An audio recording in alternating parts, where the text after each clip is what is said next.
This is Make It Plain. Make It Plain. MIP With Masamela Matfumo. Mark Thompson. Make It Plain. Get woke.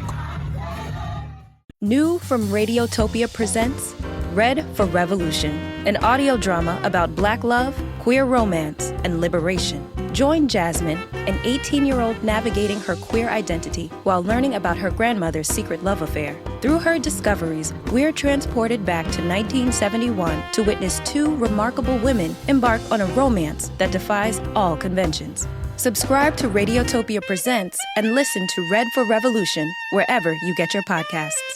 If you're a podcast host, listen up, this one's for you. My name is Allie Jackson. I'm the host of Finding Mr. Height, a dating and relationship podcast that I've been doing for 4 years now, sharing my positive and practical approach to dating that's built on my own life experience. And I wanted to share another experience that I've had, my secret behind monetizing my show. It's called Red Circle, and I was just telling my colleague about how much I love their platform. With Red Circle, not only am I getting a seamless hosting experience, but I also love the support I receive in ad sales. It's not just typical ad sales either. It's targeted opportunities based on my show and my life. And the platform is super simple. You just set your preferences and Red Circle matches you with sponsors that align with your show. You can vet every opportunity and their platform gives you great analytics. More recently too, my Red Circle team has brought me opportunities outside of my podcast on social media to really augment the podcast partnerships, bring them full circle. I just can't recommend them enough. If you want to give it a try, go to redcircle.com to get your free trial. That's redcircle.com for a free trial.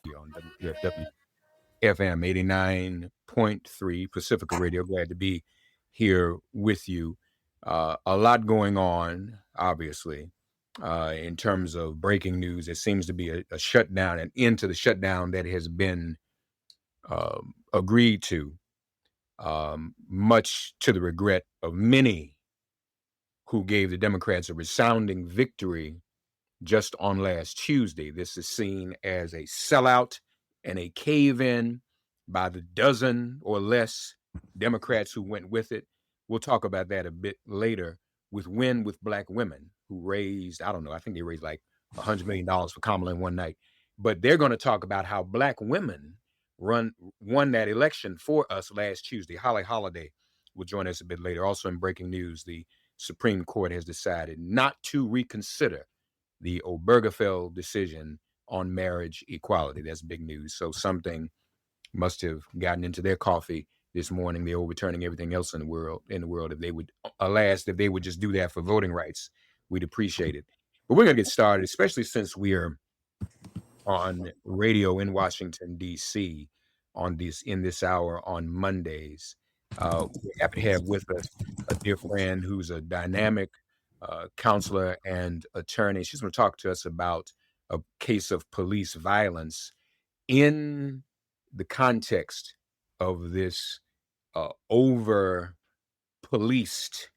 environment in which we live, especially in D.C. I think at count, there are probably at least 30 different law enforcement agencies in D.C. with uniformed law enforcement that can mess with you in Washington, D.C. We're going to hear all about the case that she's involved in and her client and what has happened. I was at the grand opening of her brand new firm, and she's doing great work. The CEO of Paige White Law, Paige White with the bad dreadlocks on Make It Plain this morning. Good morning, Paige. How are you?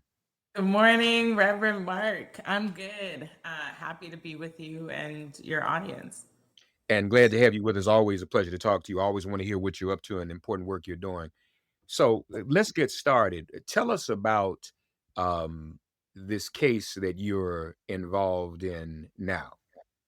Sure. So my client, Philip Brown, was driving his car on October 17th. He was allegedly stopped for a tint violation and a license plate violation. As he's being pulled over, MPD is riding around in what we're calling these police gangs. They're riding around with federal agents from Homeland Security, from Federal Border Control and Customs, U.S. Marshal, Secret Service. And so the MPD actually moves out of the way.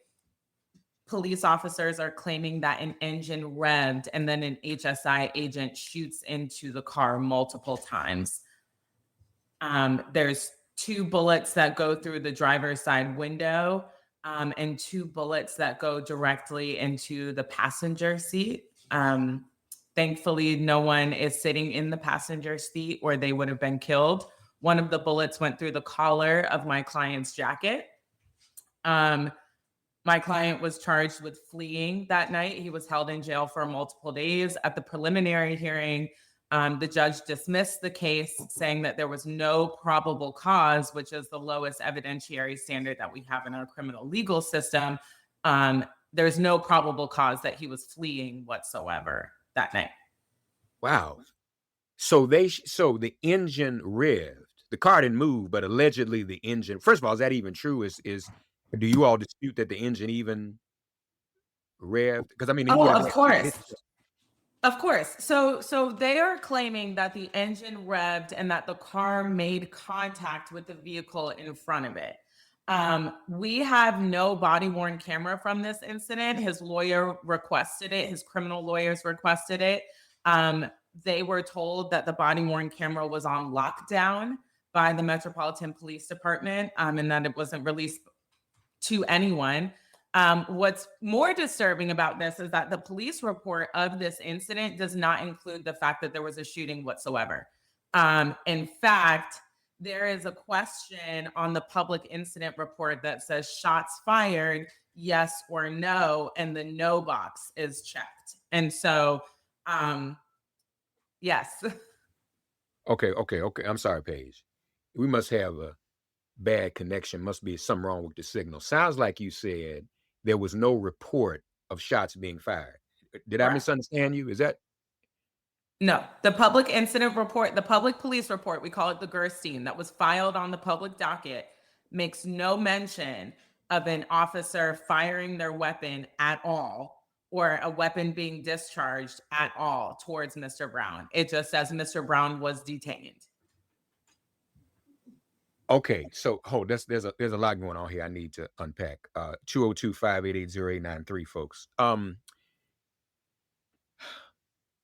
The probable cause, the judge dismissed. That's good news. Correct. And the charge was probable cause was that he was fleeing, correct? Correct. Okay. So are you saying there is no record whatsoever that shots were fired? No written record? There is no written record that has been released to the public. Pam Smith, the chief of MPD here, the Metropolitan Police Department, has come on record and said that there was a second police report filed the next morning. Now, where it was filed and to whom it was filed, we have no idea, because when you use the term filing, that means filing it on the public docket. Mr. Brown's preliminary hearing was not for several days after he was arrested. His lawyer was never given that alleged second police report. The government was never given that alleged second police report. It had not been turned over to even the government. And again, the government didn't even see the body-worn camera footage because it was on lockdown. So what we believe is that the Metropolitan Police Department created a CYA document, a cover your butt document, that they kept in their own internal files for when this came to light, so that they could say, well, we have a second police report that has it, although no one has seen it. Okay. Under what agency? Which agency filed the first report? MPD? We don't know. The only report that we have heard about that potentially contains the shooting is a second police report with the Metropolitan Police Department. But the original one, the public incident report, the one where the shooting is missing, under what agency is that report filed? MPD. Yeah, with MPD. Yes. So, but again, now maybe I misunderstood you. Who fired? Do we know which officer from which agency fired the shot? Yes, it was an officer from Homeland Security. So would Homeland Security have its own report? We don't know. We haven't been notified of any report. We do not know. We have certainly made requests to get them. Wow, this is something else. So Pam Smith says, the chief of police in DC says there's a second report that was filed, but she hasn't. Has she even hinted whether the shots fired are in that report, or she's not saying anything about what's in it? She has said that in that second police report that it mentions shots being fired. But again, I've never seen that second police report. And we are told that that second police report has other things that are not in the first report, such as the engine revving and the allegations of fleeing. So how can we get that second report? We have made the request to do so. They have responded back to our request saying that these documents and body-worn camera and evidence is part of an ongoing investigation. And so we are looking into remedies of how to get it. An ongoing investigation of what or of whom? Your client has been absolved for all intents and purposes. Am I wrong about that? Correct. The MPD is claiming now that they are investigating the shooting. I see. Okay. But they're not sharing that with you. Correct. Because that's what cops do, right? They don't want you to have the information you need to hold them accountable. Correct.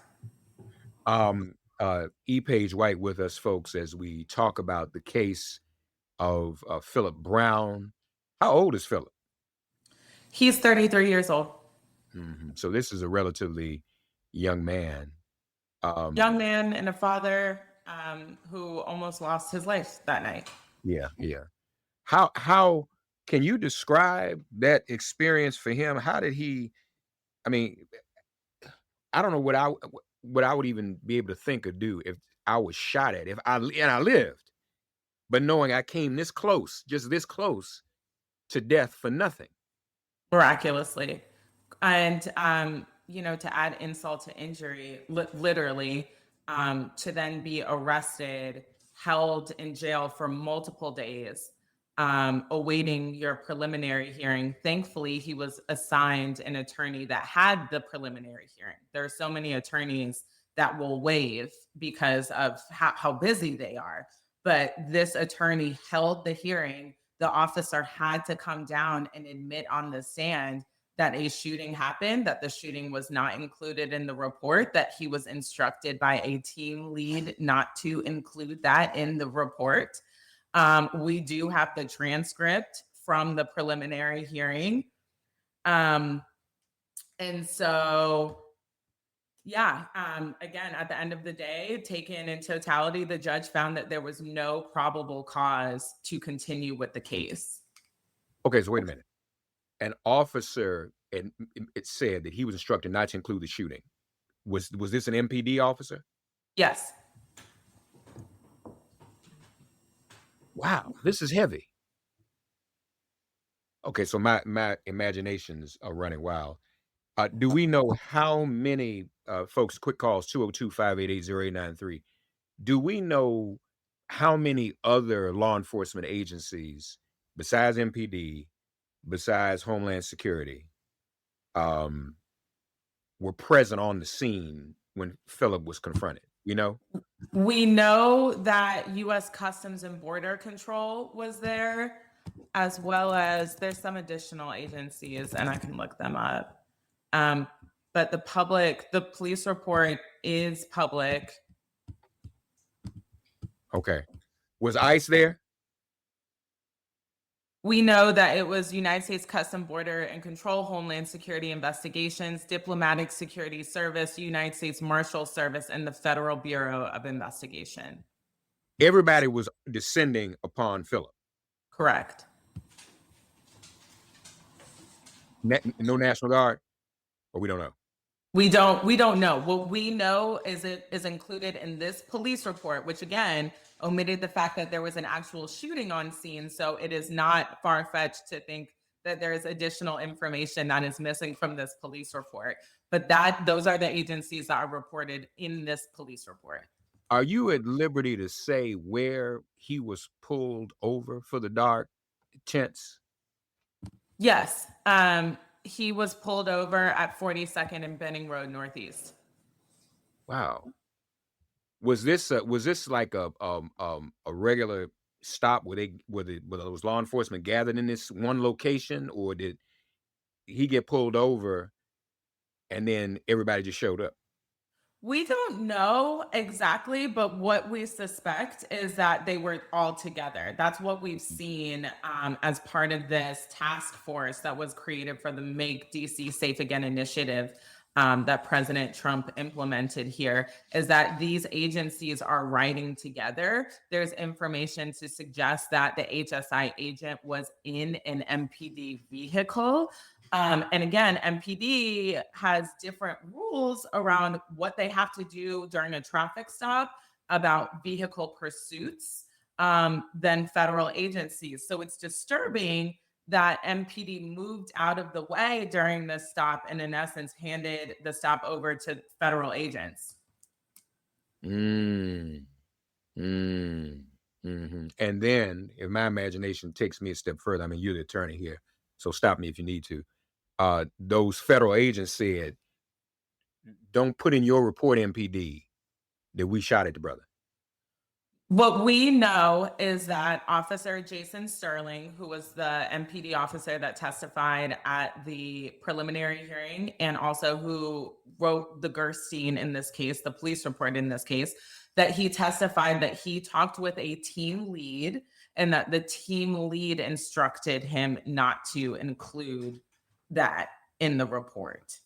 And in this scenario, a team lead, would that necessarily be an MPD officer or someone else within that? We believe it's an officer with MPD. You do? Okay. Wow. This is something. Paige, talk to us, Paige White with us, folks, as we talk about the case of Philip Brown, shot at by Homeland Security Investigations during a traffic stop for tinted windows and a missing front license plate. That's what alleged. First of all, is that even true? Are his windows or his license plate in question, or does that even come up now since they went to probable cause of flight? It's right. It's a non-factor in multiple senses. In that, we have been given no concrete evidence or no evidence at all, not just concrete, but no evidence at all from MPD about what occurred during this stop.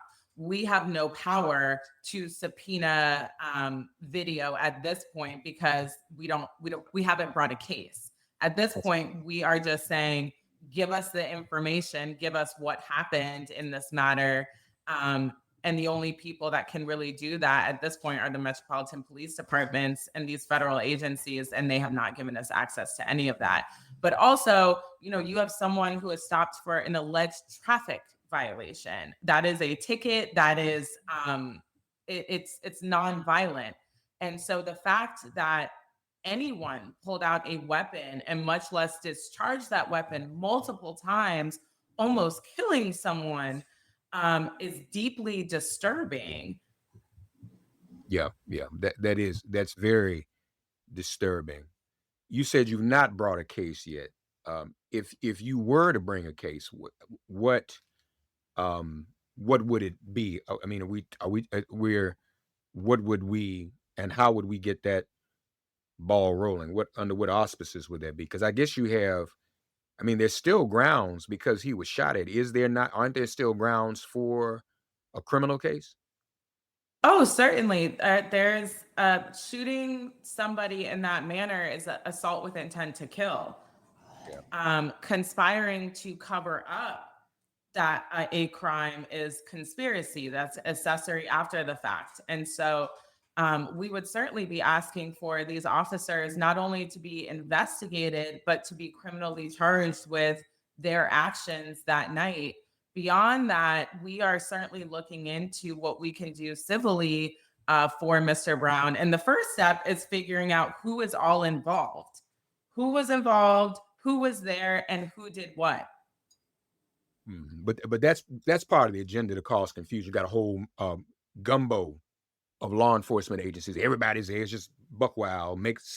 And so it's probably a way to obfuscate, to prevent you from knowing who all was involved, and to some extent, prevent you from finding out who fired the shot. I mean, that's Correct. Really what we're dealing with, right? Correct. Yeah. 202-580-893, MIP on 89.3. Folks, want to get your thoughts on that. I wonder how many of you have had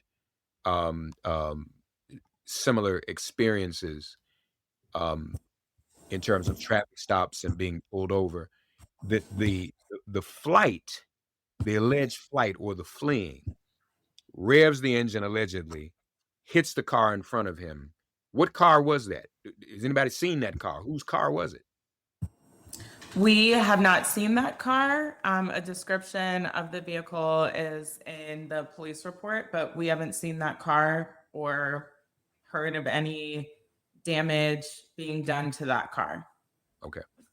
And Paige, we know each other. You reached out to me. Do you have any idea how widespread this type of incident could be in Well, Washington? Is it yes. happening to other people as well? Yes, and so Pam Smith has come on record and essentially said that her officers didn't do anything wrong in this situation, that they followed protocol that predated her. And so the fact that our chief of police has endorsed and said that there was nothing wrong with the fact that the police report, the only police report that has been filed anywhere, does not contain any mention of the shooting, and saying that that is protocol. That is deeply disturbing. How many other police reports and incidents have happened like this, where there's just been no mention and no record of it?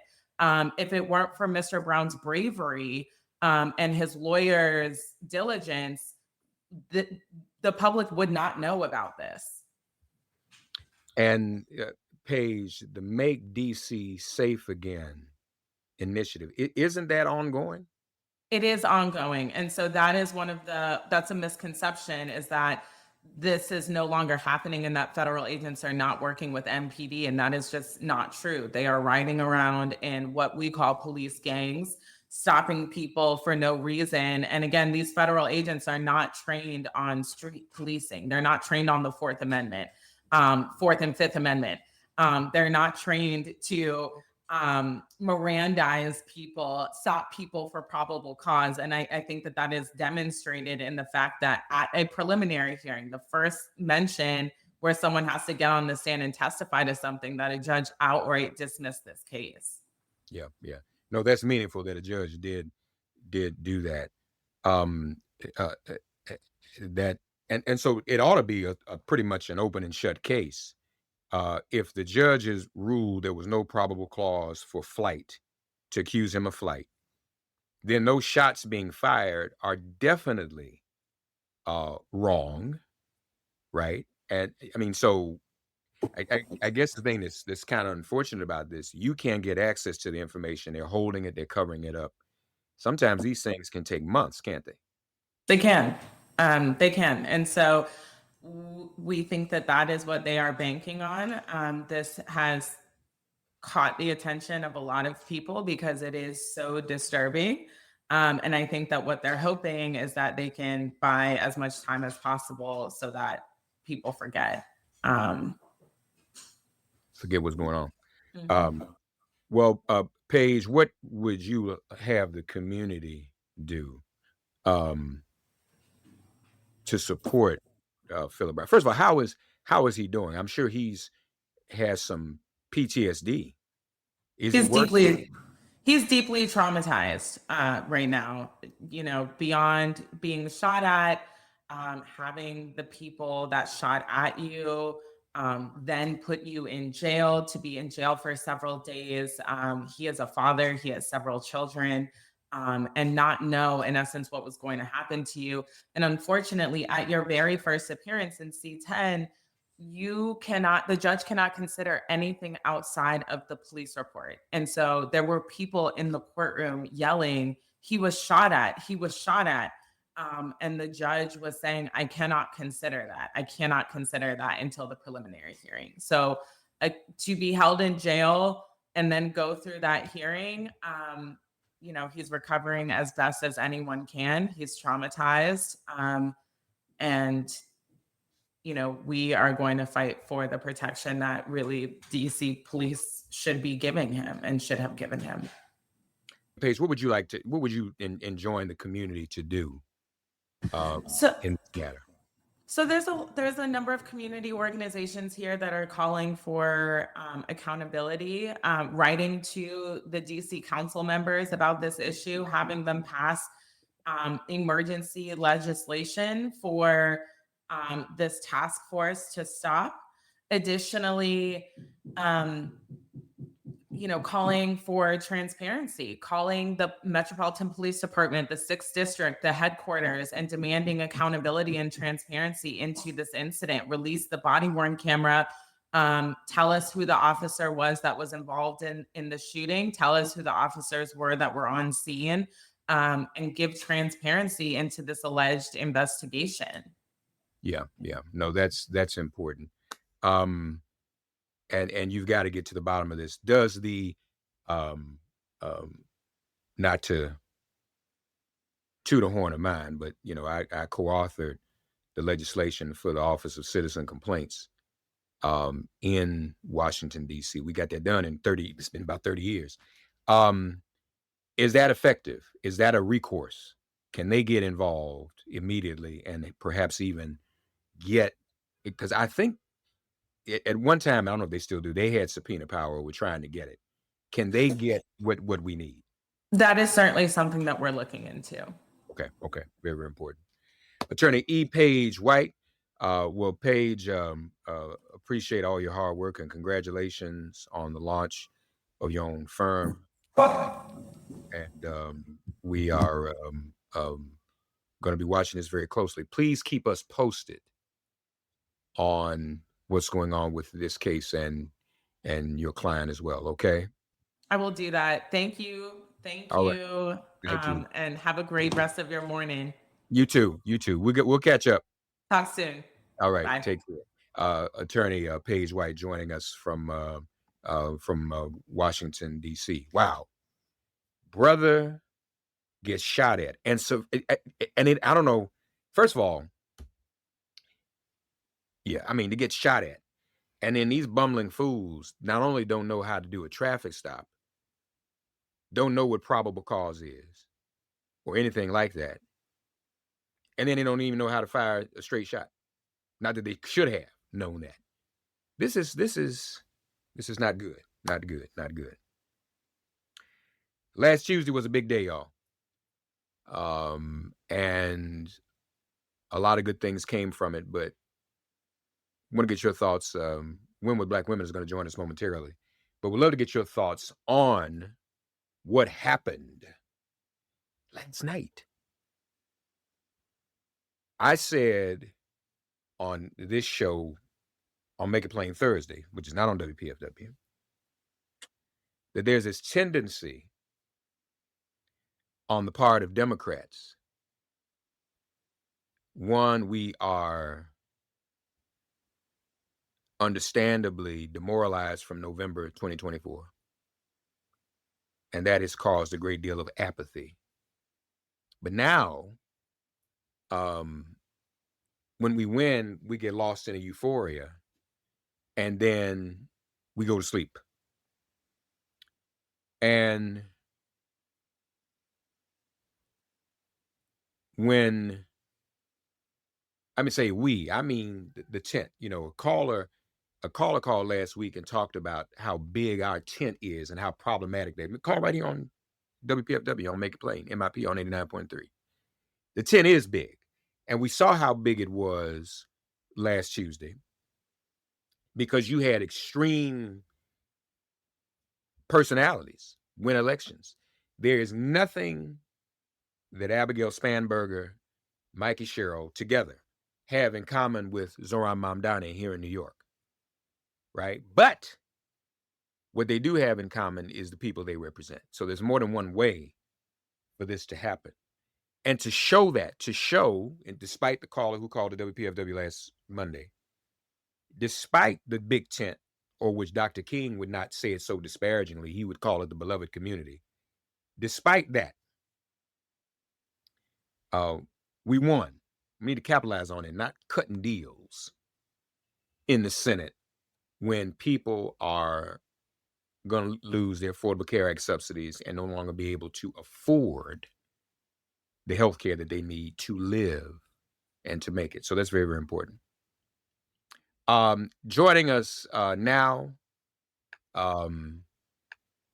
and her primary organization is Sisters Lead, but also know she's Win with Black Women. I don't want to get you in trouble. What hat are we wearing today? Are we Win with Black We're Women today? definitely Sisters Lead 10 toes down, because we're talking about our report and Black women and all the great things that they were able to accomplish in 2025.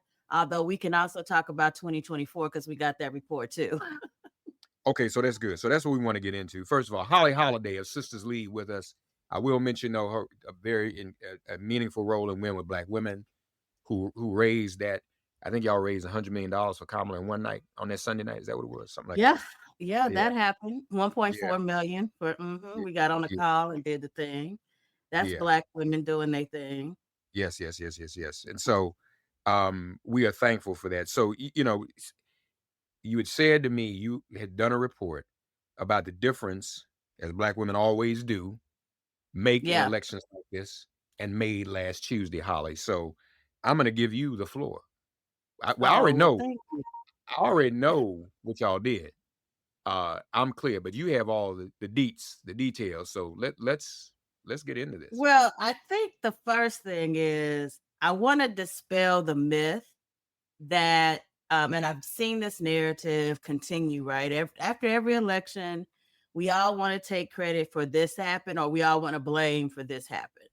And I think that the big takeaway for me is that what this narrative shows is that we no longer are driven by one ideology or one identity, right? That if this election teaches you nothing, it is that the future is diverse and we've got to get all the people in.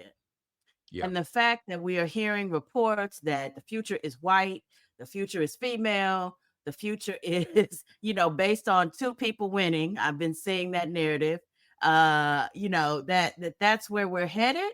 We got to dispel that. And so one way that Sisters Lead, Sisters Vote weighs in is that we want to make sure that Black women are not only seen, but amplified, and that their leadership is part of the dialogue. And so that is undeniably true this time. Also, I think as we talk about the blue wave, we got to talk about who's really driving this blue wave. And the reality is, it's Black women. Black women have continued to show up in the 90 percentile every single election. And this election is no different. The fact that we now have, and nobody still, by the way, no demographic still approaches those margins. And even when we look at young voters, guess who's leading amongst young voters? Black women. So another story that we don't unpack, because when we don't name things and when they are unmarked, they continue to erase our history. So I'm going to start there. So one of the things that we want to talk about is first that we voted. There's no question that Black women showed up and voted, and that their vote and the stability and continuity of their vote has been what is driving this blue wave. The second thing that we talk about is that we are leading. We saw another historic number of women running. And the thing about their running is this: they're running everywhere. They're running in small towns. They're running in suburbs. They're running in big cities. They're running in all the places in between. They're running in blue district, red districts, purple districts, wherever you think there might be a Black woman. And it's not about Black voters. It is about Black women's leadership. They are running. And here's the other point, and the final point: they are winning. They are winning. They are winning in the small towns. We can look at Georgia, where we have, I'm still counting mayors in Georgia, but I want to particularly lift up the mayor in Meter. Why? Because in Meter, it has been a completely white, completely Republican district forever, town forever. No one ever thought there would be a Democrat, much less a Black woman won, and she won. Yeah. And she won there. I want to talk about the fact that we are seeing Black women win in suburban areas. Again, the holy grail of so-called whiteness, and we're seeing Black women win. And of course, we know about the mayors in Detroit and Albany and Syracuse, so we know, and it's not hard to convince people that you can win in the city, but we're winning there too. Kansas City, Conyers, Georgia. Absolutely, my hometown, Kansas City. Swainsboro, Georgia, Pritchard, Alabama, Oakland, of course, Charlotte, North Carolina. Vi Lyles, the fifth term. Wow, Vi's been mayor for a minute, hasn't she? Oh yeah, she's been mayor for a minute. Heart. Can you believe that? But you mentioned, let's go back. You mentioned how this is the women's moment. And it's interesting to hear people say that, especially with regards to white women, because we've had these moments before and didn't work out too well, right? I mean, and on the national stage, I mean, I think it shows what can happen in a state versus a national ballot. We saw what happened with Hillary Clinton. We saw what happened with Kamala Harris. But Abigail Spanberger and Mikey Sherrill, there's been a lot of conversation, and you talked about diversity. Mm-hmm. To win elections. I mean, and you've been a political operative for years. I mean, if you probably have in your mind what are the characteristics of an ideal candidate, and nothing personal, but Abigail and Mikey don't necessarily represent that. The charisma, the excitement is not there. But as I've said, we can't encourage everyday people to run for office and win and try to win if everybody we want to run looks like they come out of central casting and talk like Obama. That's not real either. Everybody's not built that way. That's not realistic. That's not realistic. So you can't just say just somebody is boring and they shouldn't run, they shouldn't do something. So that's number one. So I don't take anything away from them. In fact, I think in moments like this, it shows how the voters are saying these issues are more important than these personalities and their lack of charisma. One. Two, they would not have won, looking at your report, Lord have mercy, if not for Black women voting for white women governors, which explodes and implodes the narrative that we heard in November 2024. And I know some Black women felt this way, Holly, but then it metastasized on social media, and I've heard that was done purposely. Black women don't want to do nothing no more. Black women don't want to do nothing. Right. Black women don't want to be in the streets. Black women don't want to vote. Black women don't want to work with white women. Black women don't want to do nothing. Black women, and let me just share these numbers with you all as they're on my screen. The 96% of Black women voted for Abigail Spanberger in Virginia. All right. Higher than numbers than they voted for Kamala Harris, by the way, percent-wise.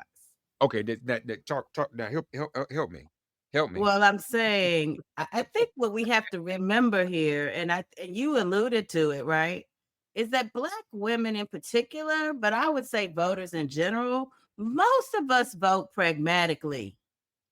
We're voting for what our interests are. So you had 92% show up for Kamala and 96% show up for Abigail Spanberger. I'm just saying it makes sense. And by the way, against another Black woman. Why? Right. Because it's a little bit about representation, but it's mostly what you just said. It's mostly about issues. We know we needed to come out in a different way. Now let's talk about this rest, because I got, the rest thing, people misinterpret the rest. Right. The rest is not about taking a nap, because that's one way to think about rest.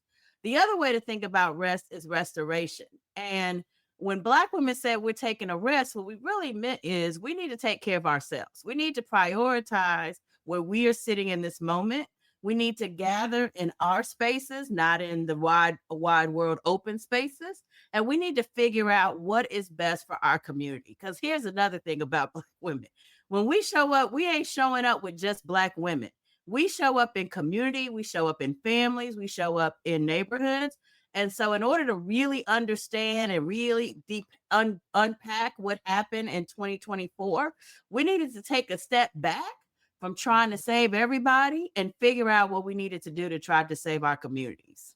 That's right. And I That's think right. that's what you saw in 2025. So no, we're not going to be at the front of your protest, although some of us may choose to participate. No, we're not going to be trying to give you the formula to save the world. We needed to regroup and think about what we need in our own communities and how we needed to show up. And the reality is, in this election, it was reflected that we did exactly that. We needed to think about who do we want representing us. And so initially for us, starting in these small places, I think of this as, we all know that everybody's not going to be at the top of leadership forever, some because of term limits, some because of age, and some because they're just going to get voted out. So what we really need to be thinking about long term for our future and protection is who's going to be next. And so I like to think about these reports as a roll call of what's next, who's going to be next. And I need people to understand that you got lots of Black women to choose from, because we have a lot of political talent out here across the country that is ready and prepping for these higher roles. Big deal. Big deal. I just also want to lift up too, you don't have a Governor Mikey Sherrill without 95% of Black women. Absolutely not. For her in New Jersey. Now, a couple things. You mentioned 92% in Virginia voted for Kamala Harris. So 4% is a decent margin of error. That other 4% probably realized they messed up in November by not showing up. Because I mean, again, we thought we had it. A lot of, that's another thing about our side, Holly. You can't really declare victory or be too self-confident. Because I ain't got to vote because Mark and Holly said we good. So I ain't got to. Oh, we are not good. We're still building. We're still building. So we're not good. Also, but we better. We better than advertised, but not quite the good. Better than advertised. Now, and when you get a minute, if I can be as presumptuous as to give you an assignment. I mean, you may already know it. I'm looking at Mikey Sherrill and the numbers in New Jersey, 95% of Black women voting for her against Chitterelli. I wonder what the vote was for Raz Baraka in the primaries. Back in the primaries. It was Black women definitely split themselves amongst various candidates. And Ross did pull, I can't remember the exact percentages, but I do have them.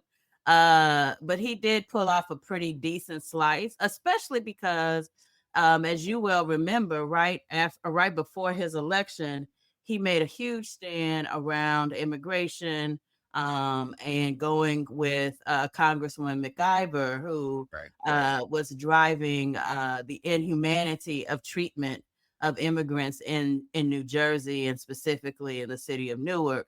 And so that did garner a lot of support. Because again, to your bigger point that you keep making, and I want to stand on 10 toes with you, we are looking at how these issues are impacting our community and who our champions are. I think one of the things that we definitely are seeing in terms of how Black women are voting is that more and more are looking for people who align with their agenda, as opposed to waiting for the politicians to say, here's what we're going to do for you. We're coming in saying, here's the things that we care about. Who's meeting what we need the most? Yeah. And I would have liked to have seen our brother win that. I mean, and I was one of the people who encouraged him to run. Well, he was a classmate of mine at Howard University. All right, now. He was the student body president when I was a junior, and then the administration that I championed came in right behind him. So it would have been nice to see my fellow Bison get that job. But I know that Roz's political future continues. And so I can't wait to see what he does next. In Georgia. So, and this is important, Public Service Commission. And this here's the lesson in this, folks. Down ballot. Everything is not at the top of the ticket. No. Georgia power bills have gone up 6 times, multiplied times 6. So it made me feel good if people said, you know what, I got to go vote for the Public Service Commission. Yeah. I mean, there was time you could, I'm gonna be honest with you, between 2008 and 2016, folks only wanted to vote for one office. And all that other stuff went down the drain. So Yeah. the fact that people are getting that public service commission, that's important. Also, um, um, in some house and state house and state senate races, that's where the redistricting is happening. So we need people there. Everything's not in Washington. Teresa Gillespie Isom flipped State Senate District 2 from red to blue in Mississippi, which helped to break the Republican supermajority. Black woman. That's right. Erica Evans, Seattle's first Black woman city attorney. Virginia, not just Abigail. Black women flipped 4 House of Delegate seats from Republican to Democrat. All 14 incumbent Black women delegates retained their seats. Of the 42 Black women the Sisters Lead, Sisters Vote tracked on the general election ballot, only 6 lost in Virginia, an 88% win rate for Black women candidates in Virginia. That's amazing. And at some point, I'd be curious to see, how many white voters voted for some of these Black women, because I think there may also be a narrative amongst white voters. Black women get stuff done, y'all. They don't play. Now, and that's good. That's bittersweet, because they think Black women get stuff done for other reasons too, because Black women always took care of them and suckled their babies. So now, as opposed to doing that, maybe they're realizing the value of Black women when it comes to policy and issues. I think that's something. I think that's something to think about. Am I right? Yep, you are correct. You are absolutely correct. And listen, here's the thing. I want to go back to Public Service Commission because that is so important. Again, practical. Again, voting on our interests. Right. Again, figuring out places where different kinds of leadership is needed. That's Keep right. in mind that some of these jobs were up in 2024 as well for Public Service Commission, and we were not successful. So this was our second bite at the apple, not with this particular candidate, but the second bite at the apple to flip it, because we saw prices, utility prices in particular, continue to go up. Yeah. Okay, so we are going back. This is kind of like are we withdrawing from certain things? Yeah, because we're using new tactics. Yeah. We're using new tactics because we can't use these old tactics in the current environment. We have to do something new. You kicked us out of our jobs. You took away our benefits. Yeah. You've taken away our humanity. You've taken away our voting rights.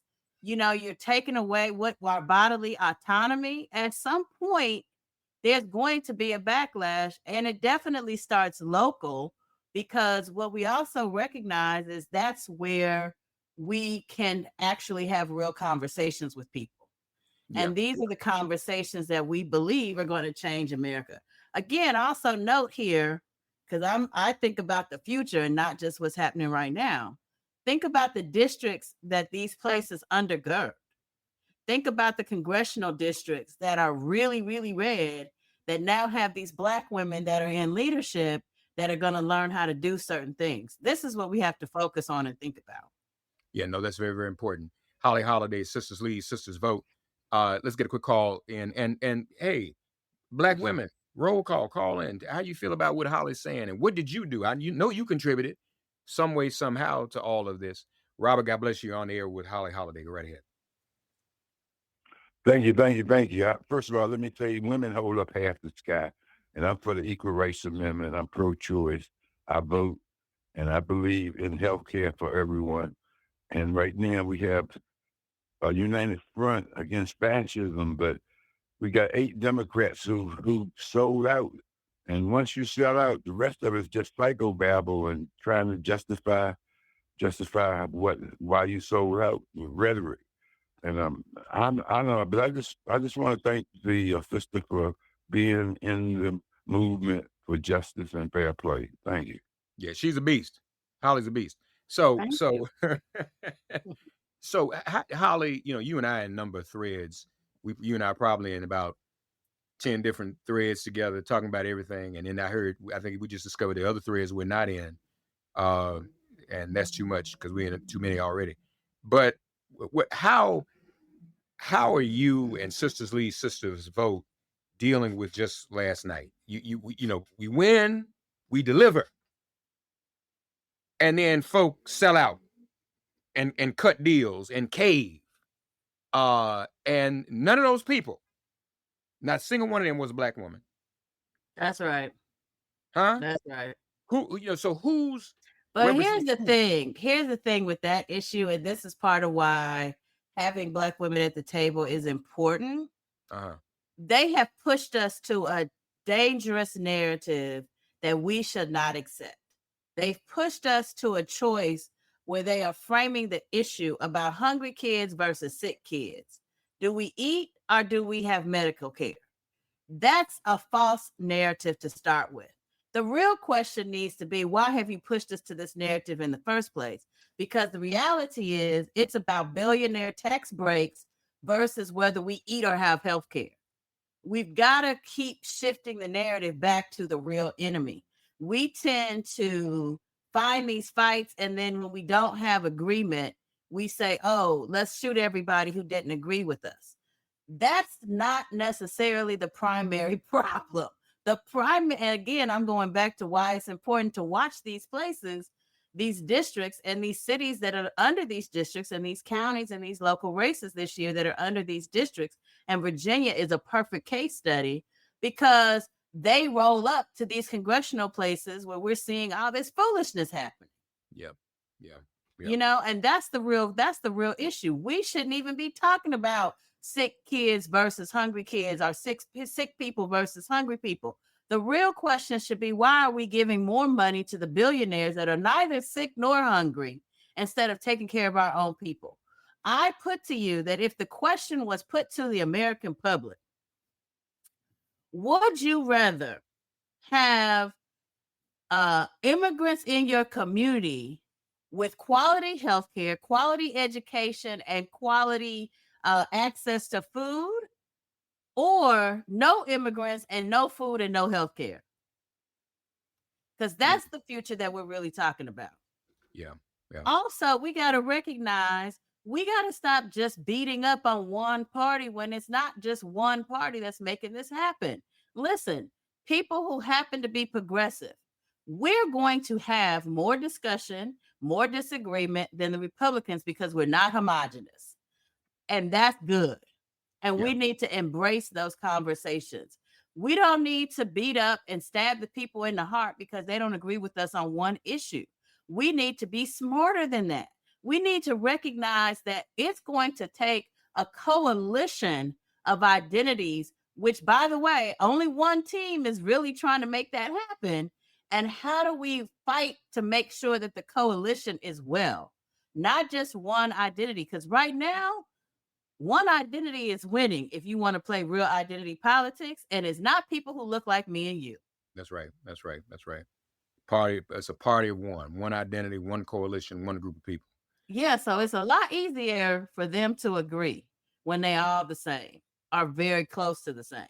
When you're dealing with trying to pull people together that works for literally all or even most, you're going to have some disagreements. The question is, how do we get through those disagreements and how do we arrive at a place that works much, much better? And that means a future reimagined. It doesn't mean going back to the way we were before. It means reimagining what we could be in the future if we just simply acknowledge that we really actually are in this boat together. Holly Holiday of Sisters Lead, Sisters Vote. How can people get involved with Sisters Lead, Sisters Vote? You can follow us on social media everywhere at Sisters Lead. Please, our official report comes out on Friday, so check us out. You can go to our YouTube channel on Friday and see the whole cabal unfold. But this has been a great snapshot and preview. We're going to go deep into the crates, talking about Black women's voting, Black women leading, and of course, Black women winning. Thank you, Holly, for joining us. Thanks for the preview, folks. It has been made plain. Thanks for getting woke and listening to Make It Plain. As always, perform an act of kindness on behalf of an elder or young person. Write a letter to a sister or brother who just so happens to find her or himself incarcerated. Offer libations to the ancestors upon whose sturdy shoulders we all now stand. And above all, give thanks to the God of your understanding by whatever name you call her and him. All God asks of us is that we give each other love. Thanks for giving MIP love. And please remember to subscribe and give us a 5-star rating. If all hearts and minds are clear, it has been made plain.